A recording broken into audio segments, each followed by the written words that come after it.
Behold your future F1 champions, Aston Martin. According to Aston Martin, that is, I read an article recently with the headline, Aston Martin says it's on target to win F1 title by 2025. My first thought was, are they? Are they though? Now, obviously, every team plans to get better in the future. After they came third in 2014 and 15, Williams didn't come out and announce they would be back at the grid in 5 years' time. That would be weird. I imagine your sponsors probably wouldn't like it very much. No, teams will always say they're on an upwards trajectory, so what makes these claims stand out? Well, firstly, Aston are not saying they're going to be fighting for wins, but rather fighting for titles. And secondly, Aston Martin are kinda, sorta, bad at the moment. One thing that doesn't get talked about enough is F1 is a long-term sport. Wins do not happen overnight. Even for midfielders who get a lucky win when the front runners get taken out, well, they had to be at the front of the midfield in the first place. Formula 1 is a sport where your success is based largely on your car, and it takes a bit of time and quite a lot of people to make a good car. Every legendary Formula 1 constructor has to start from somewhere, and the teams at the top of the grid don't stay there forever. 10 years ago, in 2012, McLaren had probably the fastest car for lots of that season. Look at what happened to them since. Things do change in Formula 1, and so is this the next big story we're about to see? The question we're going to be answering in this video is not, will Aston win the title in 2025? Because to answer that, I would need to be some kind of prophet, and you best believe if I could see the future, I would not be trapped in this green screen. I would be buying lottery tickets and drinking rum punches by a pool. Exclusively. I don't care if it's bad for my health, I'm rich now. No. The question we're going to be answering is, could Aston win the title in 2025? And how likely is it? We're going to take a look at previous new champions and see what they're up to 3 years before their first title. And then we can compare that to Aston Martin's current situation and see how things measure up. And then we can finally answer the question, Stroll World Driver Champion 2025? Confirmed? We're not going to talk about the champion every year, because if we take, say, the 2021 champion, Mercedes, well, 3 years before that they were also champions, which is not really very helpful information. No, you gotta win it for the first time to be on this list. So let's see who we've got. But before we begin, this video is brought to you by me, or my Patreon, more specifically. I love making videos for this channel, but as a self-employed filmmaker photographer, all the time I spend on these videos, which is quite a lot of time, they take quite a lot of time, is time I don't spend earning money. And apparently I need to pay my rent, according to my landlord. If you want to, any support I receive on Patreon will help me to spend more time on these videos to deliver even more green screen based garbage to you guys, and potentially also give you more ambitious videos in the future. Link is in the description if you'd like to support. And you'll also receive perks such as raw green screen footage of me from these videos for meme purposes specifically. Behind the scenes live streams where I talk about the research that goes into these videos, the production of them, editing, and even making the music, because I do write some of the songs that you hear on these videos. Or even some of my photography delivered straight to your door so you can decorate your house / caravan / prison cell? I don't know where you watch these from. I've got big plans for this channel, and so any support I do receive from you guys enables me to do that. Okay, enough of that. On with the video! 2022 Red Bull. Our newest Constructors champions are, of course, Red Bull Racing. But what were they up to in 2019? Well, Aston Martin Red Bull Racing, it's all connected, man, were third in the Constructors with 3 race wins, all coming from their star driver, Max Verstappen. 9 total podiums from the team, all from Verstappen, was solid, and honestly, this car looked racing. They were never going to win the title up against Mercedes this year, but there was an argument to be made that this team had one of, if not the best, aero package on the grid. In terms of off the grid, there was no denying that this team was one of the big boys.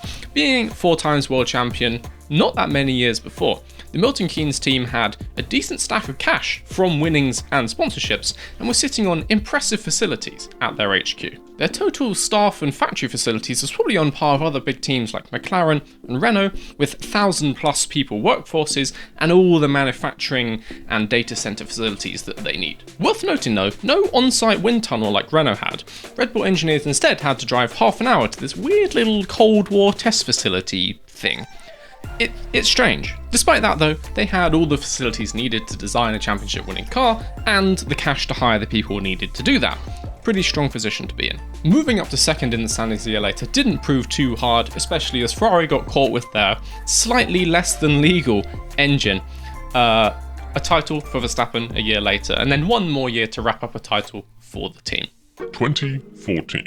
Mercedes. It feels weird to think about Mercedes winning for the very first time, but in 2014, the era of the Dong cars, they crossed that threshold for the very first time. But what were they up to 3 years earlier? In 2011, Mercedes had just their second season as Mercedes.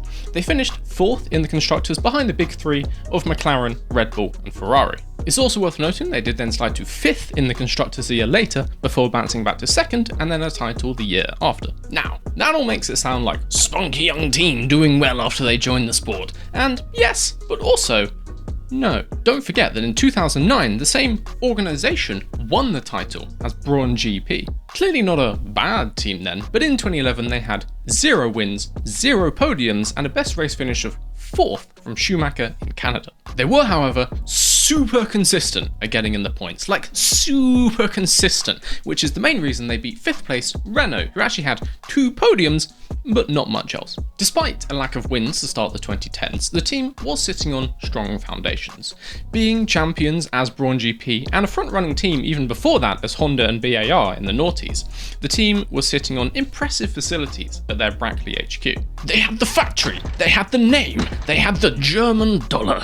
A first title in 2014 wasn't all that hard to imagine. Remember as well, Mercedes were one of the top engine manufacturers even before the new regulations came in and gave them their huge advantage. 2010. Red Bull. I know we're talking about Red Bull again, but it's a 12-year gap, okay? A lot changes. In 2010, Red Bull rocketed some random 23-year-old German kid to a driver's title to go along with their pretty nice constructor's title. But what were they up to in 2007? They kinda sucked. Coulthard bagged just 4 points finishes, and Webber only got 3, which did include a podium, to be fair. The team officially finished 5th in the constructors, but this was mainly helped by McLaren being disqualified, so really that's a 6th. Things actually got worse a year later when they came 7th behind Toro Rosso, but this is mainly due to Sebastian Vettel going on a mad one, and that's a story for another time. Despite being a bit crap, Red Bull did have one trick up their sleeve. In 2006, a huge new regulation change was finalised to come into effect in 2009, and Red Bull had decided to do something about it. They went to the house of mythical, legendary F1 designer Adrian Newey and basically just threw big bags of cash at him until he signed. Newey was reportedly already unhappy in his job at McLaren, so he was rumoured to be moving somewhere. The question around the paddock through that year was just, where? The team was relatively small in 2007, but it did have a bit of history as Jaguar and Stewart before that. Important to note as well, this was the era before the FIA started trying to limit the spending of big teams, and so Red Bull's budget was just nothing compared to the astronomical amounts of money being spent by Ferrari and McLaren at the top of the grid. As it turns out though, the Newey signing paid off, and the team's fortunes did in fact turn around in 2009. Okay, I'm going to cover the next 2 quickly because there's not that much to say. In 2009, Brawn GP won. In 2006, they were Honda, who were 4th in the Constructors' Championship. But this is all really the same story as Mercedes, they're in Brackley, blah blah blah blah blah, see above. And then in 2007, the champions were Ferrari, who 3 years earlier were also the champions. It's not really much to talk about there. We are, however, going to talk about the team who knocked them off the top step for 2 years. 2005. Renault. In 2005, Renault ends the seemingly eternal dominance by Ferrari and Schumacher. They were helped by new tyre rules, but But where were they in 2002? Well, the team was brand new. It was their first season as Renault. The team had previously been Benetton, and the fashion family specifically sold the team because they didn't want to spend as much money as the top teams in the sport. Renault, on the other hand, they had cash, and they started using it to expand on the already okay facilities at Enstone, turning them into some of the best in the sport. Did it work? Yes. 4th in 2002, up from 7th the year before, 4th again the next year before 3rd in 2004, and then BAM! 2005. It turns out, getting a new financial backer who injects a ton of money into new facilities and development helps. Who would have known? The team also signed this Spanish kid, Fernando Alonso, who I guess was pretty good. So that all came together for that sweet, sweet first title. So, how does this all compare to Aston Martin today? Let's see. New financial backer. Just signed Fernando Alonso. Oh my god! Today, Aston Martin. So, let's take a look at Aston Martin's current situation, then compare it to these other teams who were on the up in the past, so we can answer the question, are Aston Martin on the up? Well, as you may know, Aston Martin, formerly Racing Point, formerly Racing Point Force India, formerly Force India, went into administration in 2018 and were bought out by a group of investors led by Lawrence Stroll. Since then, the man has been dropping cash. As we've seen from other teams on their rise to the top, having top-tier facilities is a key indicator of success. Aston Martin's current facilities are a bit not great. And so Stroll & Co have invested around £200 million in building a brand new development campus right next to the Silverstone circuit. This is the original building that Aston Martin was and still is working out of, and these are the floor plans for their new facility. Quite a big difference. The first building, here, is set to open midway through 2023 and will be the home of all the team's offices, design teams, admin, marketing, blah, blah, blah, blah, blah. It will also contain a brand new factory, the places where they actually stick the cars together. The next building, here, is set to open in the 2024 season, and this one is key for the team as it's a brand new wind tunnel. Where is their current wind tunnel, you may ask? They don't have one. Currently, Aston Martin rents Mercedes wind tunnel on weekends, which means they quite literally have to fill up a van full of engineers and parts and drive it over on Friday evening. Not the most efficient way to work. The third building here is not so important for building fast cars. It's going to be the new home of employee experience, which I guess is like gym and a nice canteen. It's also going to be the home of the Heritage Centre, i.e. a tour to see some very expensive green cars. Doesn't really help you go faster. I mean, it helps you attract employees over from other teams, which is good, but there's a reason they're building this one last. In terms of employees, Aston Martin has been following the playbook set out by the other teams on our list, and has been doing some hiring of its own. This year, they got their hands on Dan Fallows, former head of aerodynamics at Red Bull Racing. His previous job means he probably knows a thing or two about make car go fast, and he's now the technical director at Aston Martin. They also added Mike Crack this year as team principal, no jokes necessary, who was previously involved in making this thing happen, the Porsche 919, which won Le Mans 3 years straight. These are just two of several senior management hirings away from other teams, which is all a good sign that Aston Martin has intentions of moving up the grid. It's not just top staff either. Last year, Aston Martin announced they were planning to increase their total workforce from 550 to 800 employees by, well, now. That's a significant increase. Still not as many as top teams though. Taking a little look at LinkedIn, McLaren has 960, Red Bull Racing has 1,100 employees, and Mercedes have 1,400. Calm down, my god, there's a cost cap. Aston Martin is now getting up there with their 546. That does hide the truth a bit. Some people don't use LinkedIn. It's probably in the 600 range, which means they are expanding, maybe just slightly less than they said they were. All of this, combined with some pretty sizable and pretty dodgy, as is the requirement in Formula 1, sponsors, means that Aston Martin seems to be in a pretty healthy place in terms of money, facilities, and staff. How's the on-track performance looking? Well, 7th in the Constructors last year. 7th again, but kind of joint 6th this year, which does include a significant upswing in performance at the second half of the season. Still though, not the best jumping off point for a title challenge. It has been done before though. Red Bull in 2010 did have the benefit of getting a major regulation change correct, and Aston Martin have kind of, missed the boat on that one. There's no more major regulation changes coming before the new engines in 2026. But every year, there are always smaller changes which do give teams opportunity to one-up each other. 2023 does bring in some changes for floor height, wing design, and also the roll group area, which is probably some scope for aerodynamic development. And then 2024 brings about the end as we know it.